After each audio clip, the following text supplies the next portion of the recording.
Hello नमस्कार दोस्तों, कैसे हैं आप सब लोग। उम्मीद करता हूं कि स्वस्थ होंगे और मस्त होंगे। राजस्थान बोर्ड के एग्ज़ाम जल्दी शुरू होने वाले हैं और हम लोग आपकी विज्ञान को मजबूत करने के लिए 10वीं कक्षा के मॉडल पेपर जो संजीव की इस तरह की डैश सूरक है उसमें जो है उनको सॉल्व करा रहे हैं। इनमें से जो महत्वपूर्ण बातें हैं वो और जो और आपके एग्ज़ाम में पूछी जा सकती है वो बातें इस वीडियो में डिस्कस करने वाले हैं। आज हम लोग इस संजीव डैश वर्ग का 5वां मॉडल पेपर डिस्कस करने वाले हैं। 5वां मॉडल पेपर डिस्कस करने वाले हैं दोस्तों। तो आप लोग इससे पहले की वीडियो अगर आपने नहीं देखे तो आप लोग ज़रूर देखिएगा और वीडियो को अपने सारे दोस्तों के साथ शेयर कीजिए और चैनल को सब्सक्राइब करिए और लाइक करिए और कमेंट करके बताना कि क्लास आपको कैसी लगी। चलिए बस डिस्कस करते हैं हमारा 5वां मॉडल पेपर। पहला प्रश्न है ऊष्माशोषी अभिक्रिया है। ऊष्माशोषी, देखिए दो नाम मिलेंगे आपको, एक तो मिलेगा ऊष्माशोषी और एक नाम मिलेगा आपको ऊष्माक्षेपी। शोषी और शेपी दो बातें आप लोगों को ध्यान रखनी है। शेपी का मतलब तो ये होता है जो जहाँ पर ऊष्मा जो है वो बाहर निकलती है, ऊष्मा जो है वो बाहर निकलती है। और ऊष्मा शोषी का मतलब ऊष्मा अंदर ली जाती है। जब भी कोई रासायनिक अभिक्रिया होती है तो अगर ऊष्मा देनी पड़ती है बाहर से तो आपकी ऊष्मा शोषी अभिक्रिया, अगर ऊष्मा बाहर निकले तो अपन कहेंगे ऊष्मा शेपी अभिक्रिया। तो अब पहला ऑप्शन है CaO का जल में घुलना। भाई साहब, जब CaO यानी कि सोना है वो पानी में घुलता है तो ऊष्मा बाहर निकलती है। CO3 का CaO में बदलना, बिल्कुल साहब, CO3 का CaO में बदलना जो है वो ऊष्मा शोषी प्रक्रम है क्योंकि इसमें ऊष्मा जो है वो अंदर ली जाती है। अगला ऑप्शन है प्राकृतिक गैस का दहन। भाई साहब, प्राकृतिक गैस है उसका अपन दहन करते हैं तो क्या होता है, ऊष्मा बाहर निकलती है। ऊष्मा बाहर निकलती है तो ऊष्मा शेपी प्रक्रिया। तो हम लोगों को हमारा बी ऑप्शन करेक्ट हो जाएगा, उपरोक्त सभी तो है नहीं। ब ऑप्शन जो है वो सही होगा। हमारा उदर कौन सा अम्ल उत्पन्न करता है। हमारा उदर या हमारा पेट के अंदर कौन सा अम्ल बनता है, वो बनता है आपका HCl, हाइड्रोक्लोरिक अम्ल, है ना। कहाँ बनता है अमाशय के अंदर, ठीक है ना। अगला प्रश्न, भाप या जल के साथ अभिक्रिया नहीं करने वाली धातु है। जल के साथ अभिक्रिया नहीं करने वाली धातु होती है एल्यूमिनियम। तो करेक्ट आंसर आपका एल्यूमिनियम। अगला है फल व बीजों में निम्न में से किस हार्मोन की सांद्रता अधिक होती है। फल और बीजों में किस हार्मोन की सांद्रता अधिक होती है, तो वो होती है आपका साइटोकाइनिन। साइटोकाइनिन की फल और बीजों में सांद्रता अधिक होती है। क्यों होती है, क्योंकि ये जो हार्मोन है ना ये क्या करता है, कोशिका विभाजन को प्रेरित करता है। कोशिका विभाजन को प्रेरित करता है, इसलिए फल और जो बीज होते हैं वहां पर इसकी सांद्रता जो है वो अधिक होती है। और साइटोकाइनिन क्या करता है देख लो, और ये करता है फ्लोएम संवहन, यानी कि जो फ्लोएम का काम क्या होता है, पत्तियों में जो भोजन बनता है उसको परिवहन करना। और एक नाम मिलेगा जाइलम यानी कि जल और खनिज लवणों का परिवहन। तो फ्लोएम संवहन यानी कि जो फ्लोएम काम करता है उसमें थोड़ी बहुत ये भी सहायता करता है। फ्लोएम खाने के टिप्पण पहुंचाता है, ये भी कहता है एक आधा टिप्पण मैं भी पहुंचाता हूँ। इसके अलावा ये इसका काम है रोग प्रतिरोधकता बढ़ाता है। रोग प्रतिरोधकता यानी कि रोगों से लड़ने की क्षमता जो है ना वो ये बढ़ाता है, ठीक है ना। तो ये काम ध्यान रखना। कोशिका विभाजन को प्रेरित करता है, इसलिए ये सबसे ज्यादा कहाँ पर होता है, सबसे ज्यादा होता है बीजों और फलों में। बीजों व फलों में सबसे ज्यादा होता है, ठीक है ना। अगला इसमें ऑप्शन है जो भी हमारे पास हार्मोन है अपन डिस्कस कर लेते हैं। ऑक्सीजन हार्मोन है। जो ऑक्सीजन हार्मोन है ना, ये ऑक्सीजन हार्मोन आपका क्या करता है, कोशिका की लंबाई में वृद्धि करता है, लंबाई में वृद्धि करता है, लंबाई में वृद्धि करता है। दूसरी बात, ये जो है ना, ये आपका प्रकाश और स्पर्श से दूर रहता है। प्रकाश व स्पर्श से क्या रहता है, दूर रहता है। दूर रहने का मतलब ये है कि जैसे मान के चलो ये पौधा है तो यहाँ सब जगह ये ऑक्सीजन हार्मोन होता है, लेकिन अगर यहाँ पर सूर्य है तो यहाँ से प्रकाश की किरण आती है तो ये यहाँ वाला हार्मोन जो है वो इधर चला जाएगा, ऑक्सीजन यहाँ नहीं रहेगा। तो इधर चला जाएगा तो इधर वृद्धि ज़्यादा होगी, इधर कम होगी, तो ये प्रकाश की ओर मुड़ जाता है। ठीक है ना। चलो, इसके अलावा ये और क्या करता है, फलों की वृद्धि में, जो फलों की वृद्धि में सहायता है करता है, फलों की वृद्धि में सहायता करता है। ठीक है ना। अगला ऑप्शन है जिब्रेलिन। जिब्रेलिन ये जो हार्मोन है इसका क्या कार्य, देखिए जिब्रेलिन का ये हार्मोन वैसे इंपॉर्टेंट है, जंतु हार्मोन और पादप हार्मोन आप लोग ध्यान रखिएगा। ये देखो पत्तियों व तने की वृद्धि में सहायक है, पत्तियों व तने की वृद्धि में सहायक होता है। पत्तियों की वृद्धि करानी हो या तने की वृद्धि करानी हो तो कौन करेगा, ये आपका जिब्रेलिन। इसके अलावा ये फलों की संख्या, फल मान लो 2-10 लग रहे हैं तो ये संख्या बढ़ा देगा, फलों की संख्या बढ़ाता है। और फलों का आकार, फलों की संख्या व आकार बढ़ाता है। ठीक है ना, आकार बढ़ाता है। ठीक है। अगला ऑप्शन है एब्सिसिक अम्ल।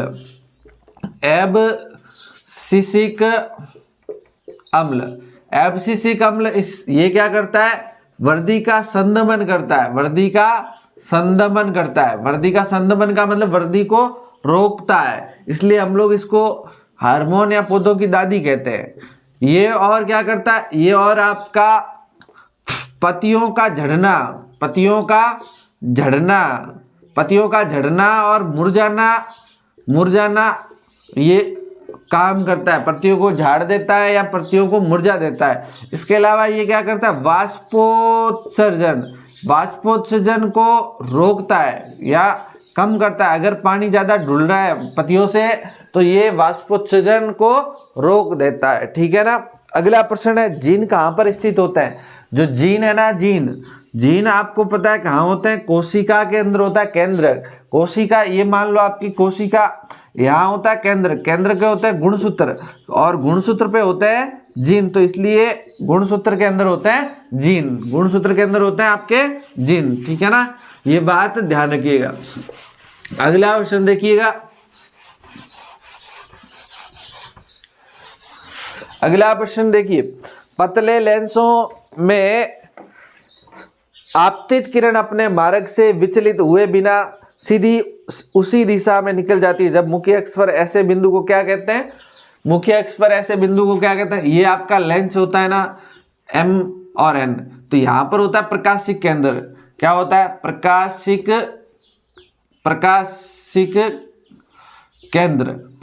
केंद्र जिसको लिखते हैं अपन O से। तो यहाँ से कोई भी अगर किरण आएगी ना तो ये सीधी निकल जाएगी, प्रकाशिक केंद्र से किरण आएगी तो सीधी निकल जाएगी। तो प्रकाशिक केंद्र या इसको प्रकाश केंद्र भी बोलते हैं। तो ये आपका ऑप्शन बी करेक्ट हो जाएगा। एक लिंगी पुष्प के उदाहरण, एक लिंगी पुष्प का मतलब ये होता है जिसमें या तो नर भाग हो या मादा भाग हो, दोनों में से एक होता है। तो जैसे इसका उदाहरण क्या होता है, एक लिंगी का पपीता होता है। क्या होता है, पपीता। और क्या होता है, खरबूज। ये इसके उदाहरण ध्यान रखिएगा। तो हमारा ऑप्शन करेक्ट हो जाएगा बी, खरबूज या तरबूज वगैरह ये। ठीक है ना। अगला ऑप्शन प्रश्न देखिए, मानव के एक नेत्र का क्षितिज दृष्टि क्षेत्र लगभग कितना होता है। मानव की एक आंख कितना देख सकती है, एक आंख देख सकती है 150 डिग्री। कितना देख सकती है, 150 डिग्री। तो हमारा करेक्ट आंसर हो जाएगा ब। विद्युत परिपथ में धारा का मापन करने वाला उपकरण, विद्युत परिपथ में धारा का मापन कौन करता है, विद्युत धारा का मापन, धारा का मापन कौन करता है, एमीटर। कौन सा मीटर, एमीटर करता है। अच्छा देखो, जो लकड़ियों को काटते हैं उसे कहते हैं आरा, और जो एमीटर मापता है वो होती है धारा। चलो, एमीटर धारा, विद्युत धारा को मापता है, इसका विद्युत धारा का मात्रक होता है एम्पियर। एम्पियर को ऐसे लिखते हैं। और देखिए, इसको हम लोग श्रेणी क्रम में जोड़ते हैं, इसको हम लोग श्रेणी क्रम में विद्युत परिपथ में जोड़ते हैं। इसी तरह से एक आपको मिलेगा विभवांतर। विभवांतर को जो मापते हैं ना, वो मापते हैं वोल्ट मीटर के अंदर।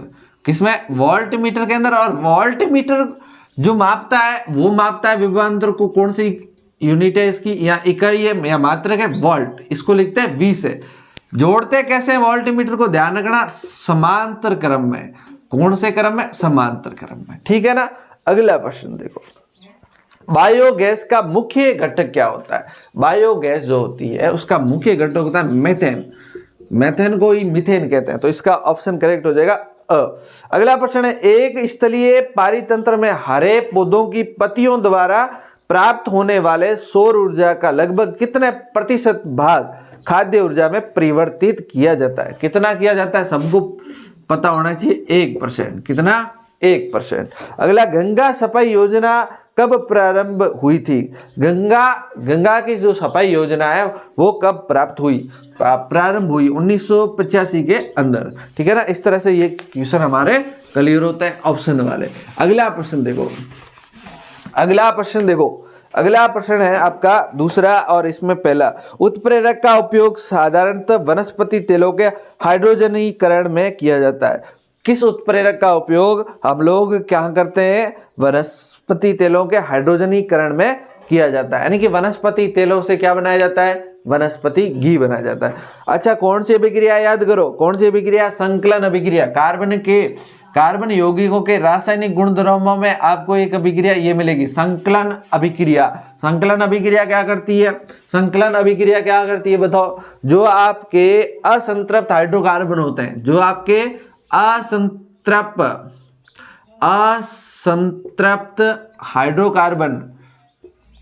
हाइड्रोकार्बन जो होता है ना, उनको किसमें कन्वर्ट करते हैं? दो उत्प्रेरक सामान्यतः है, या तो निकिल या पैलेडियम।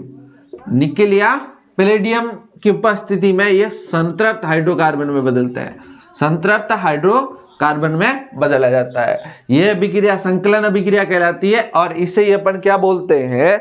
ये वनस्पति तेलों का हाइड्रोजनीकरण क्यों बोलते हैं? क्योंकि इसमें हाइड्रोजन जुड़ती है। देखिए, ये आपका C डबल बॉन्ड यानी कि असंतृप्त हो गया, ये इस तरह के कोई असंतृप्त हाइड्रोकार्बन है, तो ये निकिल या पैलेडियम उत्प्रेरक की उपस्थिति में क्या करता है? ये हाइड्रोजन के साथ क्रिया करके क्या बनाता है? असंतृप्त हाइड्रोकार्बन, यानी कि सिंगल बॉन्ड। ये R का R, ये R का R, ये R का R, ये R का R। अब यहाँ पर दो हाइड्रोजन, एक यहाँ जुड़ जाएगा, एक यहाँ जुड़ जाएगा, और ये क्या बन जाएगा? संतृप्त हाइड्रोकार्बन। यानी कि जो वनस्पति तेल होते हैं वहां से क्या बनता है? वनस्पति घी बनता है। यहाँ पर क्या जुड़ा? हाइड्रोजन जुड़ा, इसलिए अपन क्या कहते हैं? इसे हाइड्रोजनीकरण कहते हैं, हाइड्रोजनीकरण। इसलिए उत्प्रेरक पूछे तो कौन? निकिल या पैलेडियम। आपका कोई भी एक नाम लिख देना या दोनों लिख देना, ठीक है ना। एक नंबर का एक लिखोगे तो नंबर मिल जाएगा। अगला प्रश्न है, नाभिक में बढ़ने के कारण नाभिकीय आकर्षण बल बढ़ता है। नाभिक जो होता है ना, नाभिक ये मान लो नाभिक है, इसके चारों ओर इलेक्ट्रॉन होते हैं, तो नाभिक के अंदर कौन कौन होता है? इलेक्ट्रॉन यहाँ होते हैं, यहाँ कौन होता है? प्रोटॉन और न्यूट्रॉन। तो जो न्यूट्रॉन होता है वो तो होता है उदासीन, तो जो यहाँ पर प्रोटॉन होता है ना, ये प्रोटॉन की संख्या बढ़ती है ना, तो बाहर वाले इलेक्ट्रॉन को अंदर खींचती है। इसलिए जितना ज्यादा प्रोटॉन उतना ज्यादा ये इलेक्ट्रॉनों को खींचेगी, इसलिए इलेक्ट्रॉन छोड़ने की प्रवृत्ति कम हो जाएगी। इसलिए प्रोटॉन की संख्या बढ़े, या इसे कह सकते हैं आवेश बढ़ने पर आपका नाभिकीय आकर्षण बढ़ता है। अगला है, हमारे शरीर की कोशिकाओं में लैक्टिक अम्ल का निर्माण होता है। कहां पर होता है? पेशीय कोशिकाओं में। कहां पर होता है? पेशीय कोशिकाओं के अंदर, ठीक है ना। अगला प्रश्न देखो, शरीर में खाली जगह हार्मोन लड़ने के लिए या भाग जाने के लिए तैयार करता है। कौन सा हार्मोन भाई? देखिए, हमारे शरीर में कौन सा हार्मोन? Adrenaline hormone. कौन सा हार्मोन? Adrenaline hormone. एड्रीनलिन कौन सी ग्रंथि से स्रावित होता है? एड्रीनल ग्रंथि से। एड्रीनलिन हार्मोन कौन सी ग्रंथि से स्रावित होता है? एड्रीनल। खाली जगह एक ऐसा गुणधर्म जो किसी सालक में इलेक्ट्रॉनों के प्रवाह का विरोध करता है। जो इलेक्ट्रॉनों का प्रवाह यानी कि जो विद्युत चल रही है ना उसका विरोध करता है, उसे अपन क्या बोलते हैं? प्रतिरोध बोलते हैं। क्या बोलते हैं? प्रतिरोध बोलते हैं। इसको आर से लिखते हैं। इसका जो मात्रक है वो ओम होता है। इसका मात्रक है वो ओम है और इस तरह का ओम का चिन्ह होता है, ध्यान रखिए। अगला प्रश्न, विद्युत में तार खाली जगह रंग का होता है, यानी कि जो करंट वाला तार है ना वो सामान्यतः किस रंग का होता है? वो होता है आपका लाल रंग का। कौन से रंग का होता है? लाल रंग का, ठीक है ना। आपने देखा होगा आपके घर पे जो तार होता है ना उसमें एक लाल होता है, एक काला हो सकता है, एक सफेद हो सकता है, कैसा भी हो सकता है, लेकिन एक लाल जरूर होता है ना। तो वो कौन सा है? विद्युत में तार है, यानी कि करंट वाला तार है, ठीक है ना। अगला प्रश्न देखो भाई, अगला प्रश्न क्या है? CH4 प्लस O2, CH4 एक अभिक्रिया दी है, CH4 plus O2। CH4 plus O2 से क्या बन रहा है? CO2 बन रहा है, प्लस क्या बन रहा है? H2O। इस अभिक्रिया को आपको संतुलित करना है। देखो सिंपल सा है, अभिक्रिया सिंपल है। आपको अगर आ रही हो तो ठीक है, नहीं आ रही हो तो विधि से करना, और इसमें तो कोई दिक्कत वाली बात ही नहीं है। आपका कार्बन कितना है? एक है। इधर कितना है? इधर भी आपका कितना है? एक ही है।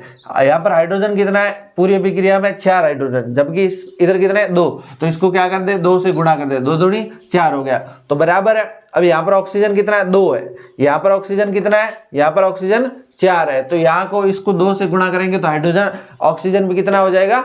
4 हो जाएगा, करेक्ट, ठीक है ना। ये आपकी संतुलित होगी। उस पदार्थ का नाम लिखिए जो क्लोरीन से क्रिया करके विरंजक सूरण बनाता है। क्लोरीन से क्रिया करके विरंजक सूरण कौन बनाता है भाई?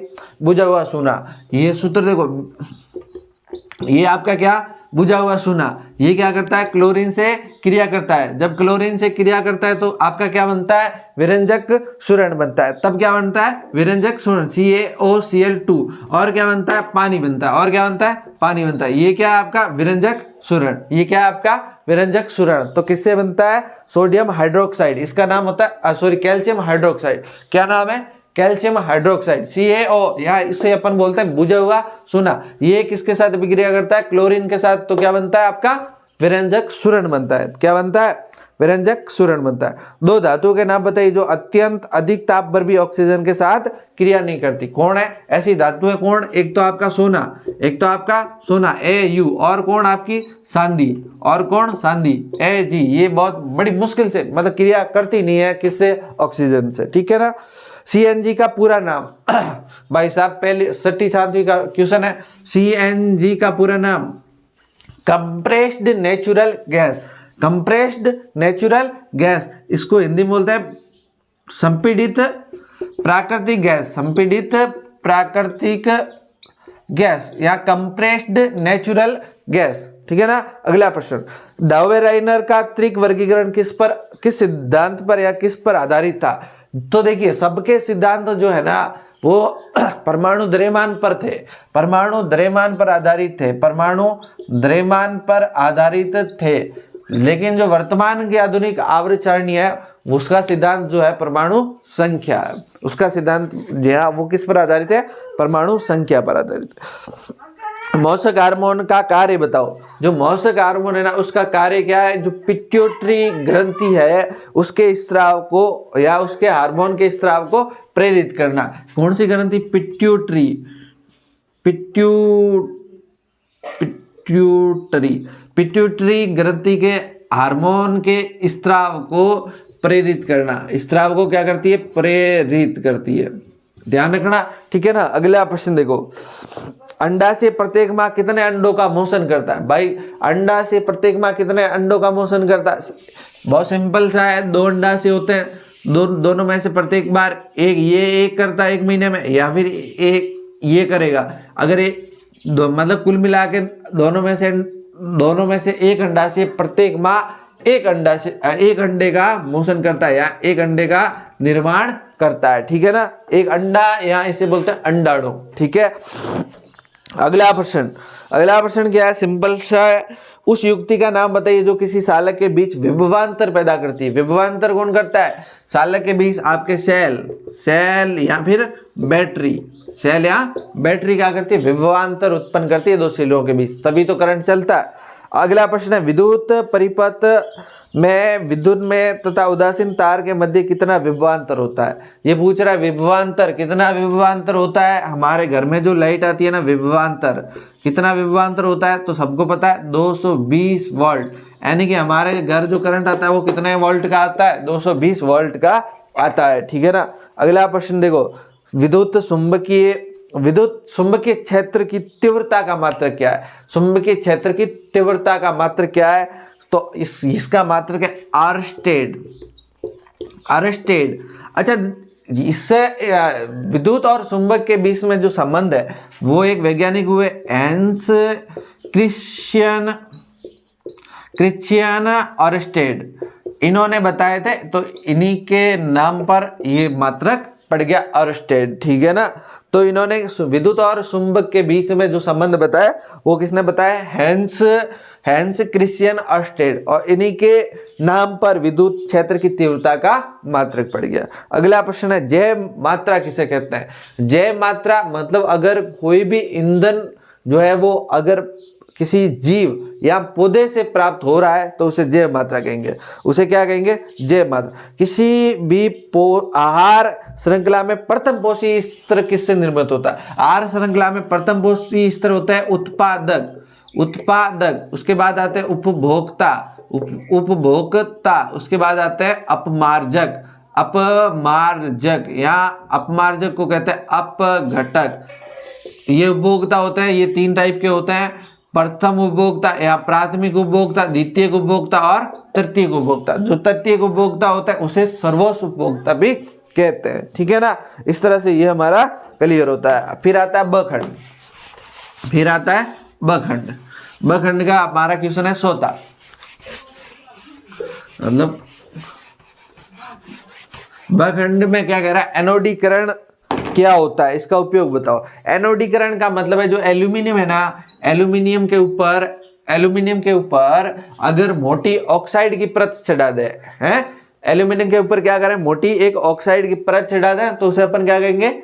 एनोडीकरण कहेंगे। इसका क्या है उपयोग? क्या है इसका उपयोग? ये है कि एनोडीकरण से आप एल्यूमिनियम के ऊपर आपने क्या किया? ऑक्साइड की परत चढ़ा दी, उसके बाद अपन बढ़िया सा इसको कलर वलर करके खूबसूरत चीजें बना सकते हैं। साबुन और अपमार्जक में अंतर बताने कोई दो। साबुन और अपमार्जक में क्या अंतर है? साबुन जो होते हैं ना आपके, साबुन और अपमार्जक देखो, अपमार्जक जो दो जगह मिलता है। एक तो मिलता है वेज जीव, सूक्ष्म जीव, जो क्या करते हैं? मरे हुए जीवों का अपघटन करते हैं या अपमार्जन करते हैं, वो अपमार्जक कहलाता है। लेकिन साबुन और अपमार्जन या अपमार्जक साथ में आते हैं, साबुन और अपमार्जक, तब आपको क्या ध्यान रखना? वो वाला साबुन वाला अपमार्जक। ये जो है लंबी श्रृंखला वाले, ये साबुन जो है वो लंबी श्रृंखला वाले कार्बोक्सिलिक अम्लों के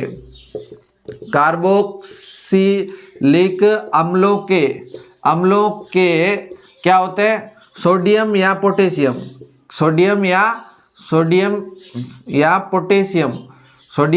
पोटेशियम लवण होते हैं। और जबकि ये क्या होते हैं? लंबी श्रृंखला वाले कार्बोक्सिलिक अम्लों के क्या होते हैं भाई? ये आपके अमोनियम या सल्फोनिक लवण होते हैं।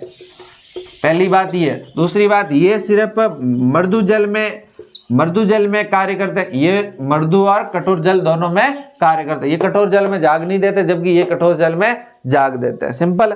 एथिल अल्कोहल का सूत्र व प्रक्रियात्मक समूह लिखो। एथिल अल्कोहल का सूत्र लिखो और उसका कौन सा प्रक्रियात्मक समूह जुड़ा हुआ है। देखो सिंपल सा है, एथिल अल्कोहल।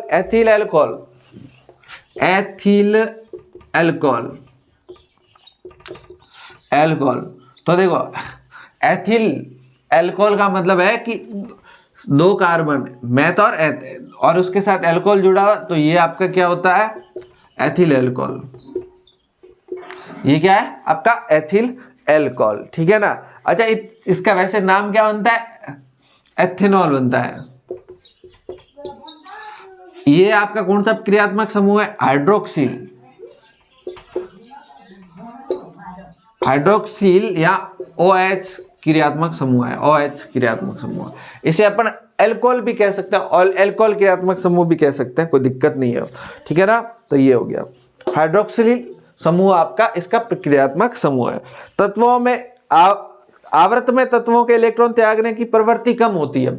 आवर्त में तत्वों के इलेक्ट्रॉन त्यागने की प्रवृत्ति कम इसलिए होती है, जैसे अपन बाएं से इधर जाते हैं ना, दाएं जाते हैं ना, तो पता क्या होता है, जो नाभिक है, नाभिक में प्रोटॉन बढ़ते हैं, प्रोटॉन की संख्या बढ़ती है, यानी कि नाभिक का आवेश बढ़ता है। अब मैंने पहले ही बताया, नाभिक में जितना ज्यादा आवेश होगा ना, वो क्या करेगा, बाहर से इलेक्ट्रॉनों को इतनी मजबूती से अपनी ओर आकर्षित करेगा। अब ज्यादा आवेश हो गया तो बाहर वाले इलेक्ट्रॉनों को मजबूती से पकड़ रखा, इसलिए इलेक्ट्रॉन बाहर जाएंगे नहीं, इसलिए इलेक्ट्रॉन त्यागने की प्रवृत्ति कम हो जाती है। वायवीय श्वसन और अवायवीय श्वसन में कोई अंतर, वायवीय श्वसन और अवायवीय, वायवीय और अवायवीय, अवायवीय देखो सिंपल सा है, वायवीय श्वसन O2 की उपस्थिति में और ये O2 की अनुपस्थिति में, ये O2 की उपस्थिति में होता है वायवीय श्वसन, जबकि अवायवीय श्वसन O2 की अनुपस्थिति में होता है। दूसरा, ये ग्लूकोज का पूर्ण ऑक्सीकरण करता है, ग्लूकोज का पूर्ण ऑक्सीकरण करता है, पूरा ऑक्सीकरण करता है, जबकि ये अपूर्ण ऑक्सीकरण करता है, ये ग्लूकोज का अपूर्ण ऑक्सीकरण करता है, ठीक है ना। इसके अलावा इसमें उत्पाद जो बनता है CO2 प्लस जल बनता है और ऊर्जा बनती है। उत्पाद जो बनता है वो क्या बनता है, CO2 और H2 और जल बनता है, जबकि इसके अंदर क्या बनता है, इसके अंदर क्या बनता है, एथेनॉल, क्या बनता है, एथेनॉल बन जाता है, एथेनॉल प्लस CO2 प्लस ऊर्जा बनती है। तो इसमें बीच में कौन बन जा रहा है, एथेनॉल बन जा रहा है, ठीक है ना। तो ये आप लोग ध्यान रखिए। स्त्रियों में फैलोपियन ट्यूब को बांध दें, फैलोपियन ट्यूब देखिए, मैंने आपको जब भी पढ़ाया तो आपको कुछ नाम इंग्लिश में बताए होंगे, ठीक है ना, कुछ नाम मैंने कहा होगा कि ये नाम कॉमन चलते हैं, एग्जाम में आपको हिंदी में भी पूछ ले और इंग्लिश में भी पूछ लेता है। तो फैलोपियन ट्यूब क्या होती है, फैलोपियन ट्यूब, फैलोपियन ट्यूब जो है वो क्या है, वो है अंडवाहिनी, क्या है, अंडवाहिनी, अंडवाहिनी। फैलोपियन ट्यूब क्या है, अंडवाहिनी है। तो देखो अगर फैलोपियन ट्यूब यानी कि अंडवाहिनी को धागे से बांध दिया जाए तो कौन सी क्रिया पर प्रभाव पड़ेगा और क्यों।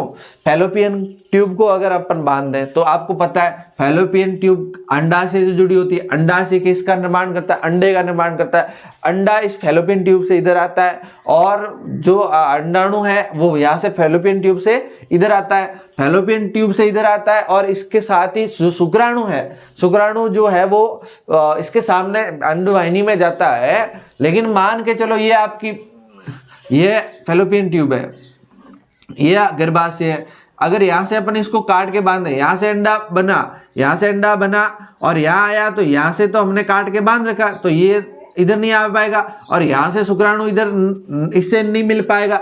जब शुक्राणु और अंडाणु मिलेगा नहीं तो क्या होगा, निषेचन नहीं होगा, निषेचन नहीं होगा तो बच्चा भी नहीं होगा, सिंपल सी बात है। चलिए अगला प्रश्न देखो, लेशमानिया में अलैंगिक जनन विखंडन का चित्र बनाओ। अरे लेशमानिया के अंदर कौन सा जनन होता है, द्विखंडन, द्विखंडन का चित्र सिंपल सा है। लेशमानिया इस तरह का एक जीव होता है, इसके ऊपर एक छोटी होती है, इस तरह की छोटी होती है, इस तरह की छोटी होती है। तो ये क्या करता है, जब इसको विखंडन करना होता है तो सबसे पहले ये केंद्र को बढ़ाता है और एक छोटी की जगह एक और छोटी निर्मित करता है, एक छोटी की जगह एक और छोटी निर्मित करता है। फिर ये क्या करता है, ये नीचे से ऐसे टूटना शुरू हो जाता है और यहाँ पर केंद्रक जो है, ये केंद्रक जो है ये दो भागों में बढ़ जाता है और ये छोटी भी बन जाती है, ये छोटी भी बन जाती है। फिर ये वाला भाग अलग हो जाता है, ये वाला भाग अलग हो जाता है। इस तरह से ये आपका लेशमानिया के अंदर द्विखंडन हो जाता है। तो ऐसे डायग्राम आपको बना के दिखा देना है, ठीक है ना। ये आप डायग्राम बना के दिखा देना। 2 नंबर का प्रश्न पूछा है, सिंपल सा। चलो अगला प्रश्न बताओ, 2 मीटर फॉक्स दूरी वाले किसी अवतल लेंस की क्षमता ज्ञात करो। 2 मीटर क्या है, फॉक्स दूरी का अवतल लेंस है। फॉक्स दूरी कितनी है, 2 मीटर। लेंस कौन सा, अवतल। अच्छा लेंस कौन सा है, अवतल। अवतल लेंस है तो फॉक्स दूरी कैसी होगी भाई, ऋणात्मक होगी। फॉक्स दूरी कैसी होगी? ऋणात्मक होगी। अब क्या कर रहा है? लेंस की समता ज्ञात करो। P बराबर 1/f, ये सूत्र है, लेकिन ध्यान रखना f क्या होता है? हमेशा मीटर में होता है। अगर सेंटीमीटर में दिया हो तो मीटर में बदलो, किलोमीटर में दिया हो तो भी मीटर में बदलो, ठीक है ना। P बराबर 1/-2, तो आंसर कितना आएगा? -0.5 d का मतलब डाईऑप्टर लेंस सूत्र, ये वाला समता वाला ऑप्टर। इंपॉर्टेंट क्वेश्चन है, ध्यान रखना। अगला प्रश्न क्या है? शॉर्ट सर्किट क्या होता है, इससे होने वाली हानियां। अरे शॉर्ट सर्किट, करंट वाला तार और अर्धत वाला तार मिल जाते हैं। करंट वाले को क्या कहते हैं? विद्युन में तार प्लस और उदासीन तार, ये दोनों जब आपस में डायरेक्ट मिल जाते हैं तो क्या होता है? प्रतिरोध शून्य हो जाता है। विद्युत धारा का मान बढ़ जाता है, और ये क्या होता है? आपका शॉर्ट सर्किट कहलाता है। इससे हानि क्या होगी? विद्युत धारा का मान बढ़ेगा, प्रतिरोध कम होगा, तो जो है तापमान बढ़ जाएगा। तापमान, ऊष्मा बाहर ज्यादा निकलेगी।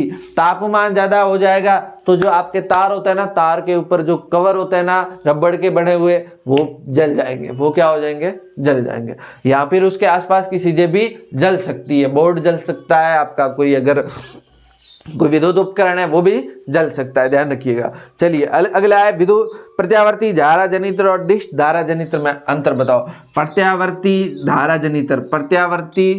जनित्र और दिष्ट धारा जनित्र। प्रत्यावर्ती धारा जनित्र और ये आपका दिष्ट धारा जनित्र। देखो इसमें क्या होता है? दो सर्पी वलय होते हैं। इसमें क्या होता है? दो सर्पी वलय होते हैं। जबकि इसमें दिष्ट धारा जनित्र में होता है कंप्यूटेटर। क्या होता है? कंप्यूटेटर, ठीक है ना। इसके अलावा ये आपका क्या करता है? प्रत्यावर्ती धारा बनाता है। क्या बनाता है? प्रत्यावर्ती धारा। और ये क्या बनाता है? ये बनाता है दिष्ट धारा। सिंपल, ठीक है ना। इस तरह से आप लोग कर लोगे। प्रत्यावर्ती धारा जनित्र जो प्रत्यावर्ती धारा बनाएगा, सिंपल सा है ये तो किसी को भी याद आ जाएगा, ठीक है ना। अगला प्रश्न, समान पदार्थ के दो तारों में यदि एक पतला तार है, समान पदार्थ के दो तार है, मान लो एल्यूमिनियम के हैं, और दो तार है, एक पतला तार है दूसरा मोटा तार है, तो इसमें किसमें विद्युत धारा आसानी से प्रवाहित होगी? कौन सा में विद्युत धारा आसानी से प्रवाहित होगी? जबकि उनमें समान विद्युत स्रोत से संयोजित किया है, मतलब दोनों बराबर विद्युत स्रोत से कनेक्ट करते हैं, तो किस में विद्युत धारा ज्यादा जाएगी? तो देखो प्रतिरोध किस पे निर्भर करता है? आपको पता है L/A, यानी कि जब लंबाई बढ़ती है तो प्रतिरोध बढ़ता है। जबकि ए का मतलब है जो क्षेत्रफल है तार, जैसे मान लो ये तार है, तार का ये क्षेत्रफल है, अनुप्रस्थ काट क्षेत्रफल है, ये बढ़ेगा ना तो प्रतिरोध घटेगा ना तो क्या होगा? तो धारा ज्यादा जाएगी। सिंपल है। तो धारा आसानी से जाएगी जब क्षेत्रफल बढ़ेगा। तो क्षेत्रफल ज्यादा किसका होगा? पतले तार का कि मोटे तार का? मोटे तार का। इसलिए मोटे तार में धारा जो है आसानी से जाएगी। अगर लंबा तार होता तो प्रतिरोध क्या होता? ज्यादा होता, तो उसमें लंबे तार में धारा धीरे जाती, ठीक है ना। अगला प्रश्न, एक विद्युत लैंप है जिसका प्रतिरोध कितना है? 20 है। यहाँ पर डायग्राम भी दिया हुआ है। प्रतिरोध कितना? 20 ओम है। और उस एक 4 ओम प्रतिरोध का सालक है। एक 4 ओम प्रतिरोध है का सालक 6 वोल्ट की बैटरी से चित्र में दिखाए हिसाब से जुड़ा हुआ है। तो विद्युत का टोटल प्रतिरोध ज्ञात करना। भाई देखो सिंपल सा डायग्राम भी बनाते हैं। इस तरह से एक डायग्राम है, ये प्रतिरोध है और यहाँ पर ये इस तरह से लैंप है, ठीक है। इस तरह से यहाँ पर आपकी कुंजी है और यहाँ पर आपकी एक एमीटर जोड़ा है। इन्होंने क्या जोड़ा है? एक एमीटर भी जोड़ा है। इसके अलावा यहाँ पर एक 6 वोल्ट की बैटरी जोड़ी है। यहाँ पर क्या जोड़ा है? 6 वोल्ट की बैटरी जोड़ी है। यहाँ पर इन्होंने क्या जोड़ा? 6 वोल्ट की बैटरी जोड़ी है, ये 6 वोल्ट की। अब ये 4 ओम का है, जबकि ये कितना है? 20 ओम का है। अब आपको क्या पूछ रहा है? अब पूछ रहा है आपका कुल प्रतिरोध कितना होगा? कुल प्रतिरोध कितना होगा? कुल प्रतिरोध देखो, कुल प्रतिरोध हमारे पास कितने प्रतिरोध जुड़े हुए? 1 और 2। तो ये जोड़े कौन से क्रम में? श्रेणी क्रम में। तो श्रेणी क्रम का सूत्र क्या, R बराबर R1 प्लस R2, ये सूत्र है। R1 का मान ये मान लो 4 और R2 का मान ये 20 बराबर कितना 120 ओम आंसर आ जाएगा। ये बैटरी फैक्ट्री आपको डराने के लिए देते हैं, इसमें कोई लोड लेने की बात नहीं है। बैटरी 6 वोल्ट, आप सोचो 6 वोल्ट कहाँ लगाओ, अरे भाई लगाना ही नहीं है, 6 वोल्ट की हमारे जरूरत ही नहीं है। 6 वोल्ट की जरूरत कहाँ पड़ती, जब ये कुछ और पूछता, मान लो ये पूछता विद्युत धारा पूछता, तो विद्युत धारा का सूत्र क्या होता है, वैसे V बराबर IR, तो I बराबर क्या होगा V बटा R, तो V का मान कितना है, विभवांतर कितना है 6 और R का मान कितना है, R का मान है 120, तो आंसर क्या आता, तो आंसर क्या आता भाई, R का मान कितना है 120, तो R का मान है 120, तो आंसर कितना आता, लगभग आपका आ जाता 3.9 के आसपास, 0.39। विद्युत धारा का मात्रक होता है एम्पियर, ये आंसर आता। लेकिन अपन को ये तो पूछा ही नहीं था, तो अपन को ये करना ही नहीं था, ठीक है ना। अपन को तो ये सिंपल सा 120 लिखना था, दोनों को जोड़ के ये 2 नंबर का प्रश्न दे दिया इसने, लेकिन इसने आपको डराया भी तो बहुत है। सौर सेल क्या होते हैं और सौर सेल के निर्माण में प्रयुक्त किन्हीं 2 तत्वों के नाम। सौर सेल क्या होता है, सौर ऊर्जा को किसमें बदलता है, विद्युत ऊर्जा में। सौर सेल क्या होता है, सौर ऊर्जा को बदलते हैं विद्युत ऊर्जा के अंदर। सौर सेल क्या करता है, सौर ऊर्जा को किसमें बदलता है, विद्युत ऊर्जा के अंदर बदलता है। इसके निर्माण में एक तो सिलिकॉन प्रयुक्त होता है, कौन सा, सिलिकॉन, एक तो सिलिकॉन प्रयुक्त होता है, कौन सा, सिलिकॉन प्रयुक्त होता है। इसके अलावा एक होता है प्लूटोनियम, कौन सा, प्लूटोनियम। अच्छा प्लेटिनियम अलग है, प्लेटिनियम अलग है, प्लूटोनियम अलग है, ठीक है ना। एक यहाँ सेलेनियम, एक होता है सेलेनियम, ठीक है। अच्छा एक बात और ध्यान रखना, इनको जोड़ने के लिए सांधी का उपयोग किया जाता है, इनको आपस में जोड़ने के लिए किसका उपयोग करते हैं, सांधी का उपयोग करते हैं। चलो अगला अपना क्वेश्चन देखिएगा, किसी रासायनिक अभिक्रिया का संतुलन किस आधार पर करते हैं। रासायनिक अभिक्रिया को अपन संतुलित क्यों करते हैं, क्योंकि हमारे पास नियम है द्रव्यमान संरक्षण का नियम, द्रव्यमान संरक्षण का नियम।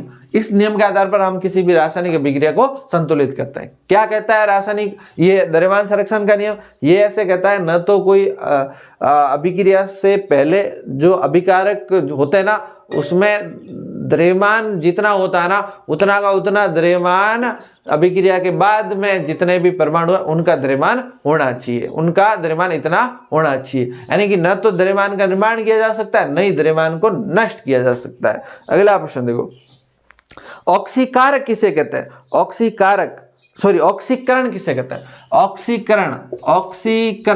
ऑक्सीकरण का मतलब O2 का जुड़ना, ऑक्सीकरण का O2 का जुड़ना। तो आप ध्यान रखना, O2 का जुड़ना होगा तो यहाँ हाइड्रोजन का हटना हो जाएगा अपने आप। ऑक्सीकरण को आपको पता है क्या बोलते हैं, उपसैन बोलते हैं। क्या बोलते हैं, उपसैन। दूसरा हमारा अपसैन आता है। अप का मतलब होता है ऊपर व्यक्ति कब जाता है, O2 की कमी, और H2 की क्या हो जाएगी, वृद्धि हो जाएगी। H2 की क्या हो जाएगी, वृद्धि। सिंपल, ऑक्सीकरण का मतलब ऑक्सीजन का जुड़ना, ठीक है ना। अगला प्रश्न देखो, अंतःस्रावी ग्रंथियां किसे कहते हैं। अंतःस्रावी ग्रंथियां उन्हें कहते हैं जो अपना स्त्राव जो है वो सीधा कहां छोड़ती है, खून के अंदर छोड़ती है। अंतःस्रावी ग्रंथियां अपना स्त्राव सीधा कहां छोड़ती है, खून के अंदर छोड़ती है।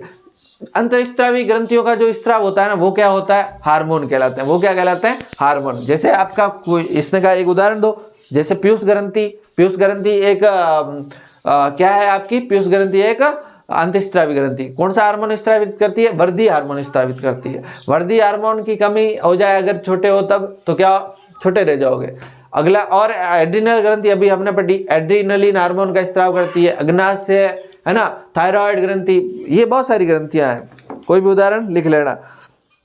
समजात अंग क्या होते हैं, समजात अंग देखो, समजात अंग जो है, समजात अंग का मतलब होता है जो मतलब उनकी उत्पत्ति और संरचना तो समान हो, उत्पत्ति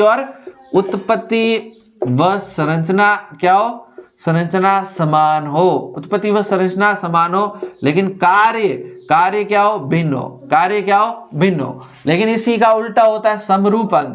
समरूप अंग जो दिखने में सेम हो, दिखने में उत्पत्ति और संरचना में जो दिखने में सेम हो, लेकिन और दिखने में सेम होंगे तो कार्य सेम करेंगे। तो कार्य समान, कार्य समरूप अंगों का कार्य समान, दिखने में सेम होते हैं तो कार्य समान, लेकिन उत्पत्ति व संरचना अलग, उत्पत्ति व संरचना अलग होती है, वो क्या कहलाता है? समरूप अंग कहलाता है। जबकि समजात अंग उत्पत्ति व संरचना समान और कार्य भिन्न भिन्न। जैसे आपको क्या कह रहा है, पक्षी और मानव में समजात अंगों का चित्र बनाना, पक्षी और मानव में समजात अंग, जो पक्षी व मानव का जो अग्रपाद है, अग्रपाद मतलब अगला पैर, वो समजात अंग है। देखिए पक्षी का मान लो ये इस तरह की संरचना होती है, यहां से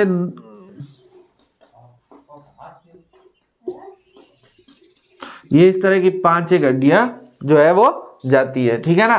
तो ये पक्षी का है।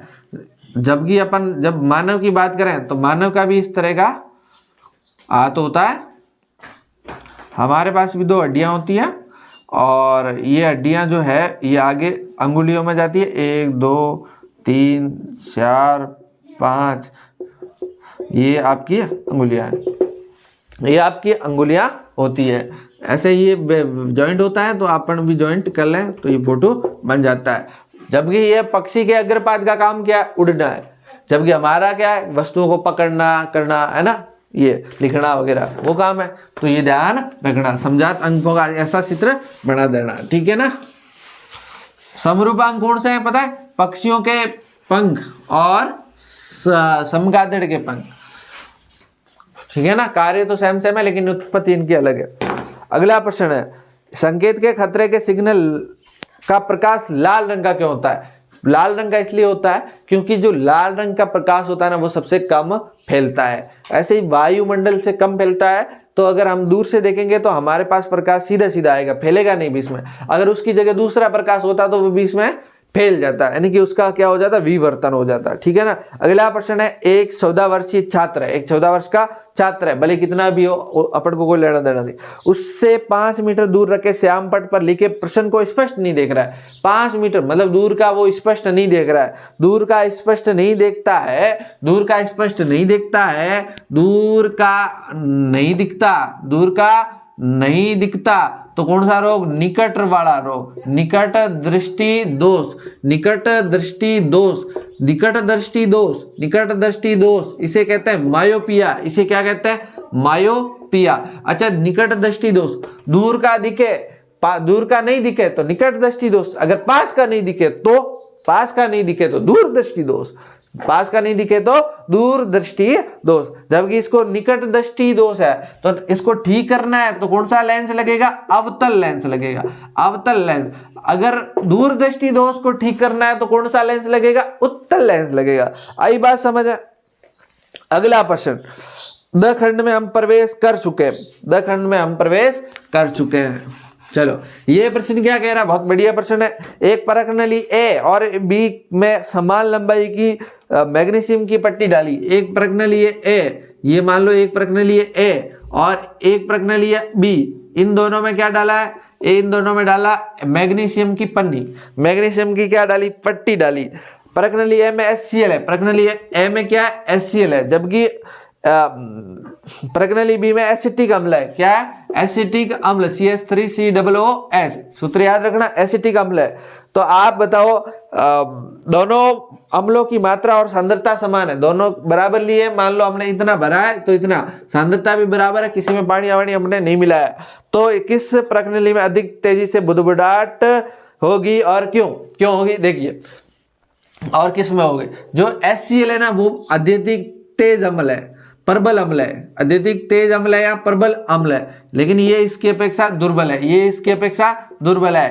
तो आपको पता है धातुएं जो है अम्लों के साथ अभिक्रिया करती है ना, तो बहुत खतरनाक बुदबुदाहट के साथ गैस बाहर निकलती है और गर्म होती है, यानी कि अम्ल और जो धातु की अभिक्रिया होती है ना उससे उष्मा बाहर निकलती है, उष्मा से भी अभिक्रिया होती है। तो परख नली ए में क्या होगा? HCl है अधिक प्रबल है, इस वजह से गैस ज्यादा बाहर और अधिक बुदबुदाहट के साथ निकलेगी। ये कम अम्लीय है, इसलिए इसमें कम ऊर्जा के साथ, कम बुदबुदाहट के साथ गैस बाहर निकलेगी। आई बात समझ में?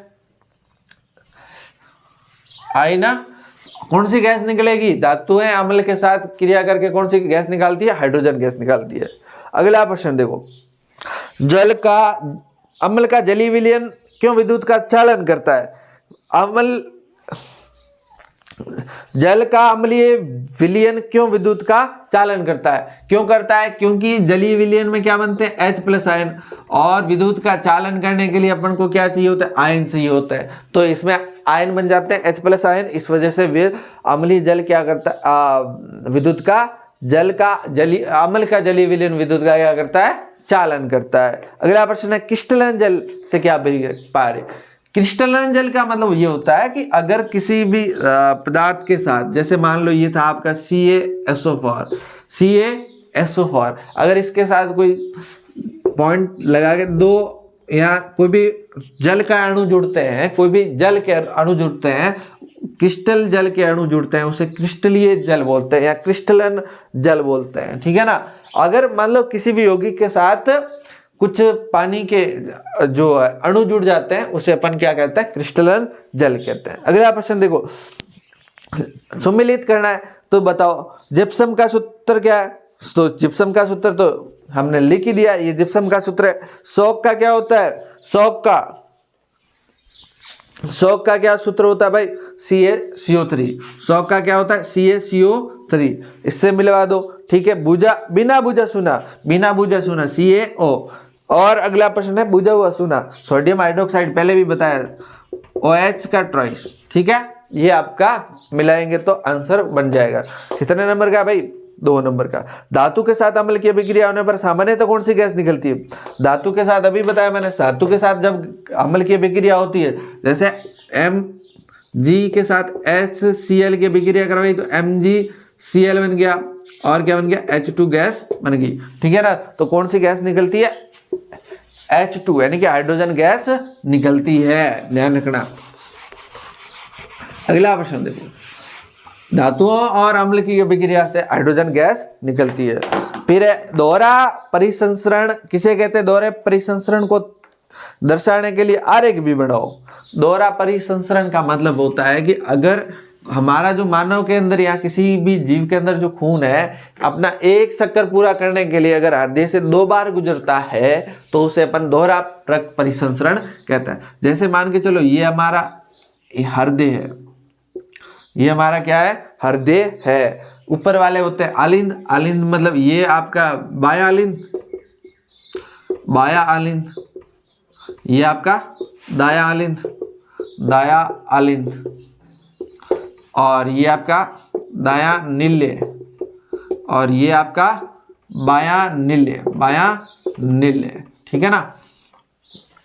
खून जो है यहाँ से जो कहाँ से आता है? फेफड़े से आता है। कहाँ से आता है? फेफड़े से आता है। फेफड़े से अंदर आ जाता है बाया आलिंद में, यहाँ से निकल के यहाँ चला जाता है। किस में जाता है बताओ? ये शुद्ध खून है, फेफड़े से आ रहा है वो शुद्ध खून है। शुद्ध खून किस में बहता है भाई? शुद्ध बहता है धमनी के अंदर, जबकि अशुद्ध खून किस में बहता है? अशुद्ध किस में बहता है? सिरे के अंदर। तो ये आएगा महाधमनी के अंदर, महाधमनी के अंदर, महाधमनी से धमनी के अंदर, बहुत सारी धमनियाँ होगी तो धमनी के अंदर आएगा। धमनी से जहाँ मतलब शरीर के उस भाग में यानी कि कोशिका में, कोशिका के अंदर आ जाएगा। कोशिका से जैसे ही जाएगा तो खून हो जाएगा अशुद्ध, तो क्या कहाँ चला जाएगा? सीरा के अंदर। कहाँ चला जाएगा? सीरा के अंदर। सीरा से खून कहाँ आएगा? महाशिरा के अंदर। सीरा से खून कहाँ आएगा? महाशिरा के। महाशिरा से खून कहाँ चला जाएगा? इस दाएं आलिंद के अंदर। यहाँ से खून आ जाएगा दाएं नीले के अंदर, यहाँ से वापस खून निकलेगा और कहाँ चला जाएगा? फेफड़ों में। और ये जो यहाँ से ये जो जा रहा है ना अशुद्ध खून, ये भी आपकी धमनी के अंदर जाता है, लेकिन ये धमनी होती है फुफ्फुसीय धमनी होती है। ये कौन सी धमनी होती है? फुफ्फुसीय धमनी। इसी तरह से यहाँ से शुद्ध खून होता है, लेकिन ये आता है सीरा से, लेकिन सीरा कौन सी होती है? फुफ्फुसीय सीरा, ठीक है ना। ये आपका क्या बन गया, दोहरे रक्त परिसंचरण को दर्शाने वाला आरेख चित्र बन गया, ठीक है ना। रक्त के स्नाव को क्या कहते हैं, रक्त के स्नाव को कहते हैं लसिका। रक्त के स्नाव को स्नाव को क्या कहते हैं, लसिका कहते हैं। और ये आरबीसी के अंदर नहीं पाई जाती, आरबीसी के अंदर नहीं पाई जाती। मानव में श्वसन वर्ण का कार्य कौन करता है, मानव में श्वसन वर्णक यानी कि श्वसन में सहायता के लिए एक वर्णक है हमारे खून के अंदर, कौन सा है, कौन सा है, हीमोग्लोबिन। कौन सा है, हीमोग्लोबिन। कौन सा वर्णक है, हीमोग्लोबिन। HB से लिखते हैं, ये O2 को पकड़ पकड़ के लेके जाता है। और ऑक्सीजन व कार्बन डाइऑक्साइड में के परिवहन एवं विनिमय का व्यवस्थापक निरूपण, यही निरूपण है इसमें। ये ऑक्सीजन, यहाँ से ऑक्सीजन मिलती है और ये O2 वाला खून यहाँ से यूं जाता है और इसको O2 इसको दे देते हैं कोशिका को, और कोशिका से क्या लेते हैं, CO2 लेते हैं, और ये CO2 वाला खून यहाँ से यूं आता है और ऐसे वैसे आता है, और यहाँ से CO2 को बाहर फेंक देते हैं और वापस क्या ले लेते हैं, O2 ले लेते हैं। तो यही वाला आप लोग बना देना। एकल परिसंचरण तंत्र किसे कहते हैं, दोहरा परिसंचरण मतलब एक चक्कर खून का पूरा होने के लिए खून 2 बार रक्त से हृदय से जाए, और एकल परिसंचरण में क्या होगा, एक चक्कर पूरा होने के लिए खून सिर्फ एक ही बार, यहाँ 2 बार गया ना। अगर मान लो यहाँ पर एक नीले और एक ही आलिंद होता तो खून क्या करता, यहाँ से आया और इसको पार किया और इसको पार करके खून ऐसे ऐसे घूम के वापस चला जाता। तो ये कैसा परिसंचरण होता, एकल परिसंचरण होता। ये सामान्यतः जैसे किसमें पाया जाता है, इस मछलियों के अंदर पाया जाता है। किसमें पाया जाता है, मछलियों में पाया जाता है। नेक्स्ट और लास्ट क्वेश्चन हमारा, उत्तल लेंस द्वारा बनने वाले प्रतिबिंब का किरण बनाना। ये देख लिया, अपन को क्या बनाना, उत्तल लेंस पर लेंस से रिलेटेड जो डायग्राम बनाने होते हैं, प्रतिबिंब बनाने होते हैं, वो आरेख चित्र बहुत बार पूछा जा रहा है। तो ध्यान रखना, समझ के बोर्ड एग्जाम में जाना है। तो पहला प्रश्न है उत्तल लेंस बनाना है। चलो उत्तल लेंस के, ये उत्तल लेंस, ये O और ये M और ये N, ये मान लो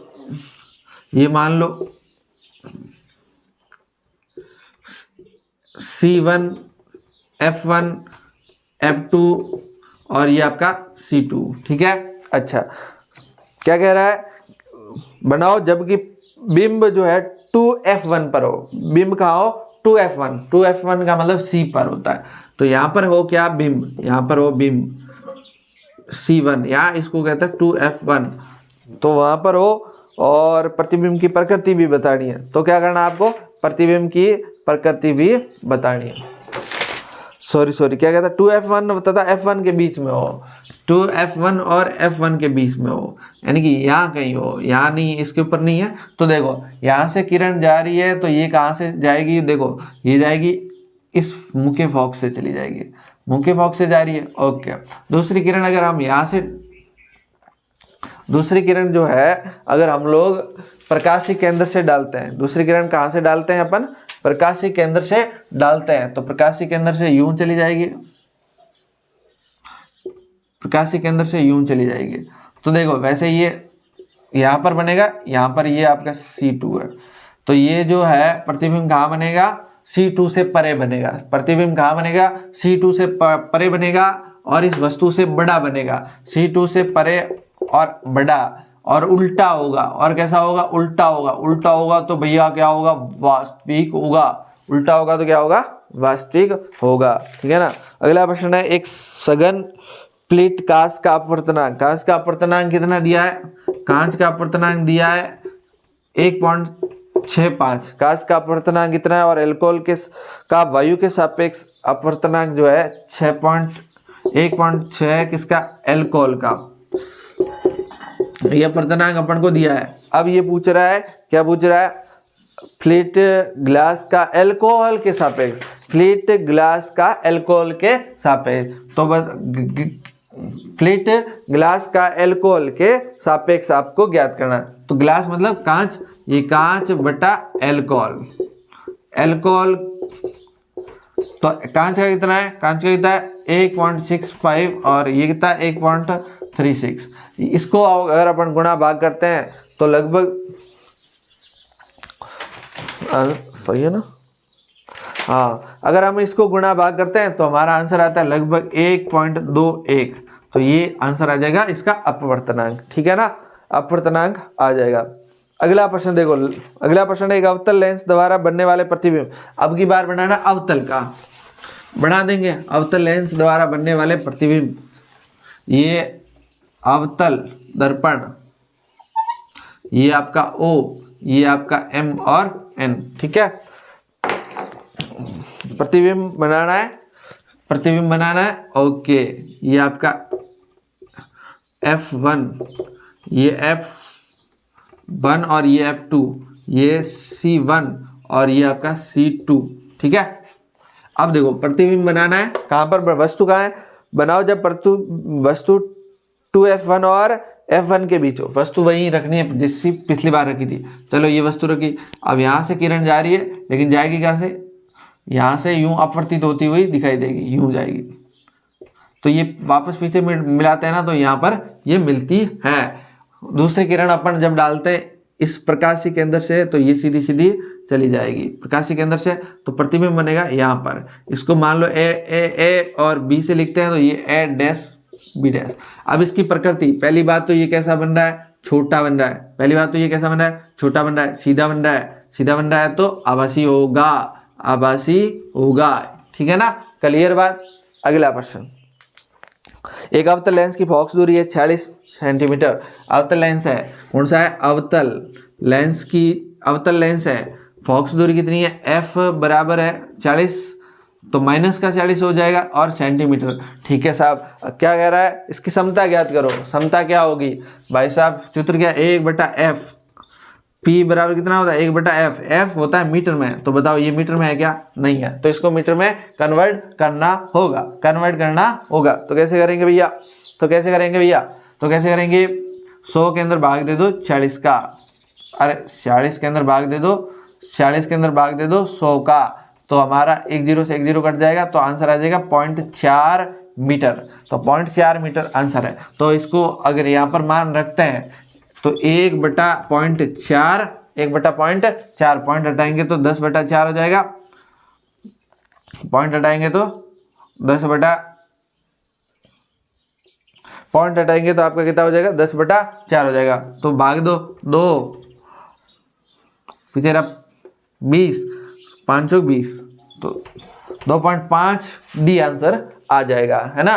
5D, डी का मतलब डाईऑप्टर, डी का मतलब डाईऑप्टर, समता वाला ध्यान रखना, ठीक है ना। चलो इस तरह से ये हमारा क्लियर हो गया पेपर, मॉडल पेपर नंबर 5, ठीक है ना।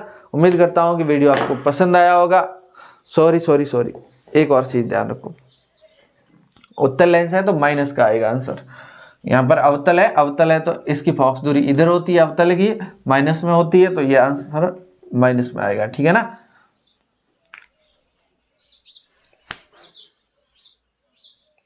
चलिए